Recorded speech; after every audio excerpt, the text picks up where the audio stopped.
नाज़रीन अवामी न्यूज़ में खबरें सिलसिलो जारी है। इन वक्त रानीपुर मां खबर ॾींदा हलो तो गुज़िरियल ॾींहुं कुंभ रानीपुर रोड ते रोहिड़ी केनाल भरसां वापारी मोहम्मद रमज़ान ॼामड़ो जे कायम कयो होलसेल बेकरी दुकान तां 6 नामालूम हथियारबंदनि पारां 1 लाख रोक रक़म मोबाइल फोन फुर ऐं मज़ामत ते 2 ॼणनि खे ज़ख्मी करे वापारी मोहम्मद रमज़ान ॼामड़ो, गुलाम मुस्तफ़ा ॼामड़ो, मोहम्मद नाज़िम ॼामड़ो, वापारी रफ़ीक दायो, शेख रशीद पंहिंजे बिरादरी ऐं वापारियुनि समेत प्रेस कॉन्फ्रेंस कंदे चयो आहे त पहिरियां बिस्मिल्लाहिर्रहमानिर्रहीम पहिरियां 27 डिसंबर 2014 में असांजे रानीपुर शहर में दुकान हुयो उतां 14 नालो साईं मोहम्मद रमज़ान ॼामड़ो नालो मोहम्मद रमज़ान ॼामड़ो असांजो 2014 27 डिसंबर ते 7 लाख रुपया रानीपुर शहर में दुकान उतां फुर थी वई।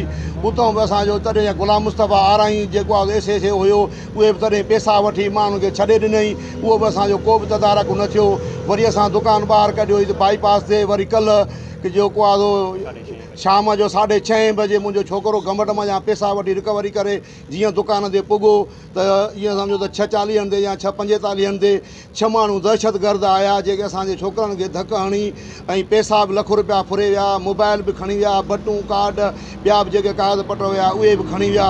को बि रानीपुर जो असां वटि पुलिस वारो को बि हाज़ुर न थियो, न राति आयो न हिन महिल ताईं आयो आहे। असांजी जेका IG सिंध खे अपील आहे की खैरपुर SSP निसाब खे बि जेका आहे अपील आहे ऐं जेको आहे मुराद अली शाह खे बि असांजी अपील आहे त असांखे ॾोह वापसि कराए ॾियनि ऐं असांजी हिमत अफ़ज़ाई कनि, असांखे तहफ़ुज़ ॾिनो वञे।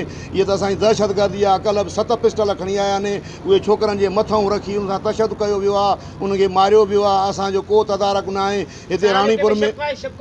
शक असांजो साईं कंहिंमें कोन्हे, कंहिंसां दुश्मनी वग़ैरह असांजी आहे कान। असां धंधे वारा माण्हू, शरीफ़ माण्हू, कारोबार करण वारा माण्हू, हिते असांखे त चोरनि ताए तपाए ॾिनो आहे। असांजी मजबूरी आहे, असांखे तहफ़ुज़ फ़राहम कयो वञे।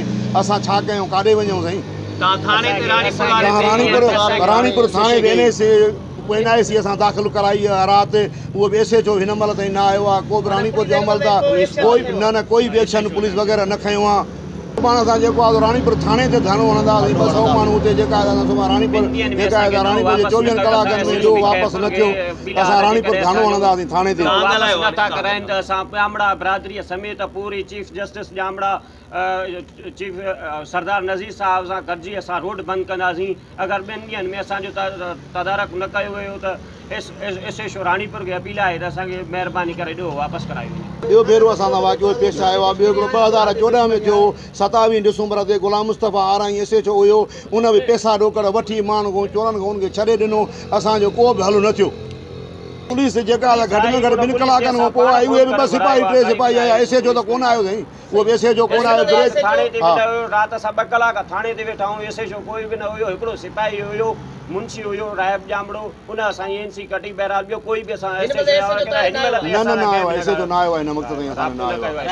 पुलिस रोहिड़ी केनाल पुल ते बीठी हूंदी आहे, उन महिल पुलिस कोन हुई। कल्ह शाम 6 6:30 बजे पुलिस जी गाॾी बि हिते कोन हुई। त माना पुलिस चोरनि सां रलियल आहे या हुन सां मिलियल आहे जो को मसइलो जेको आहे रोज़ रानीपुर में वारदातियूं थियनि थियूं, चोर ॿियो जेको आहे हर शइ थिए थी, त उनजे लाइ को बि तदारक SHO नथो खणे। मज़ीद खबरों और तफसीलात के लिए विजिट करें हमारी वेबसाइट www.awamiNewsHD.com।